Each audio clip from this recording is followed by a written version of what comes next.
আসসালামু আলাইকুম। ঘরে বাইরে ব্লগ ইউটিউব চ্যানেল এবং ফেসবুক পেজ থেকে সকল দর্শক শুভনুদ্দেয়ী সবাইকে জানাচ্ছি আন্তরিক অভিনন্দন ও শুভেচ্ছা। তো দর্শক মণ্ডলী, এই মুহূর্তে আছে আমি 46তম জাতীয় বিজ্ঞান সপ্তাহ বিজ্ঞান মেলা। তো আমি আছি এই মুহূর্তে Nawabganj pilot girls school and কলেজের মাঠ প্রাঙ্গণে।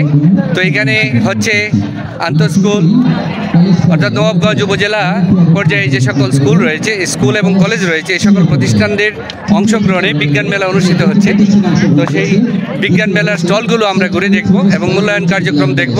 সাথেই থাকবেন, আশা করি আপনাদের ভালো লাগবে।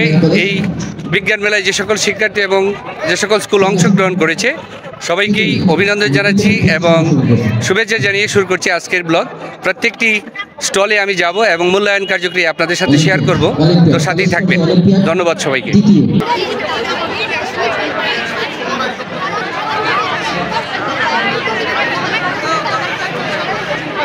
রোবটটা ডিজাইন করা হয়েছে আমাদের দেশের বর্তমান প্রেক্ষাপট বুঝে। এই রোবটের পিছনের অংশে রয়েছে পানির ট্যাঙ্কার, সামনে আইআর সেন্সর এবং ভিতরে রয়েছে আরডিনো উনো, যেটা আমাদের প্রোগ্রামিংটাকে সেভ করে রেখেছে। এই রোবট এবং আগুনটা যখন নিভে যাবে ও পুনরায় আবার চলা শুরু করবে এবং আবার যখন আগুন দেখবে তার সামনে থেমে যাবে এবং পানি দিয়ে সে আগুনটাকে নিভে, মানে মানুষ লাগবে না, না চাষ করতে পারবো। মাছের বিকল্পটা বেশি ব্যবহার করতেছে।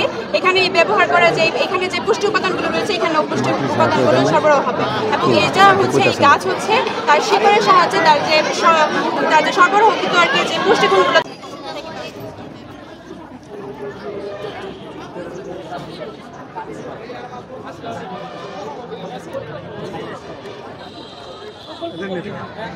বা গাড়ির কালো ধোঁয়া, এই কালো ধোঁয়াটাকে আমরা বিশুদ্ধকরণের মাধ্যমে বিশুদ্ধ বায়ুতে পরিণত করতে পারি। এখন বর্তমান প্রেক্ষাপট অনুযায়ী আমাদের দেশ সারা বিশ্বের মধ্যে দূষণের দিক থেকে দ্বিতীয় অবস্থানে রয়েছে।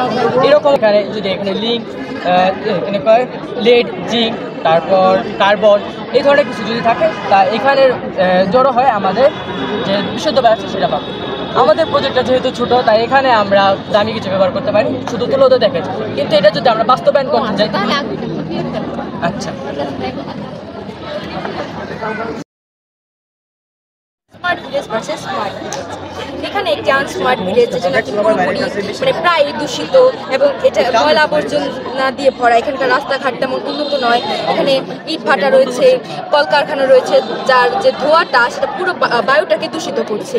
এবং এখানে কিন্তু বৃক্ষরোপণের থেকে বৃক্ষ নিধনটা বেশি রয়েছে, ফলে খরা হচ্ছে এবং অ্যাসিড বৃষ্টির সৃষ্টি হচ্ছে। ফলে কিন্তু এই নদীর সাইডে যে ক্ষেতগুলো রয়েছে এগুলো কিন্তু নষ্ট হয়ে যাচ্ছে।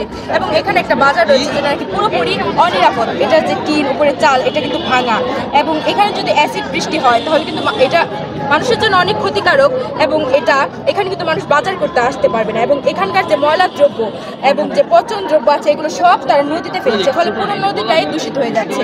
আমরা কিন্তু জানি যে নদী কিন্তু প্রবহমান, নদীর কিন্তু দিক পরিবর্তন হয়। নদীর যে এই দিক দিয়ে বেশি গেছে, এর জন্য এই দিকের যে এলাকাগুলো এগুলো কিন্তু বন্যা কবলিত হয়েছে এবং এই দিকে নদীর মুখটা কম গিয়েছে এবং আস্তে আস্তে এই যে খরা সৃষ্টি। একটা প্রশ্ন, মানে এটা হচ্ছে স্মার্ট ভিলেজ, এটা হচ্ছে স্মার্ট ভিলেজ না। এখানে তো প্রচুর বিল্ডিং দেখা যাচ্ছে, আবার এই পাশে ইট ভাটা আছে, তাহলে এই বিল্ডিংটা যে হয়েছে এটার সরবরাহটা কোথা থেকে হয়েছে? এটা হচ্ছে মানে এটা আমাদের পরিকল্পনায় রয়েছে এবং আমরা তো এখানে সব কিছু মানে নির্দিষ্ট জায়গার মধ্যে দেখিয়েছি, আমরা তো এটা মানে আর করতে পারবো না। এটা মানে আমাদের পরিকল্পনায় রয়েছে এবং আমরা এখানে ইট ভাটা এবং থ্যাংক ইউ। Thank you. আসসালামু আলাইকুম।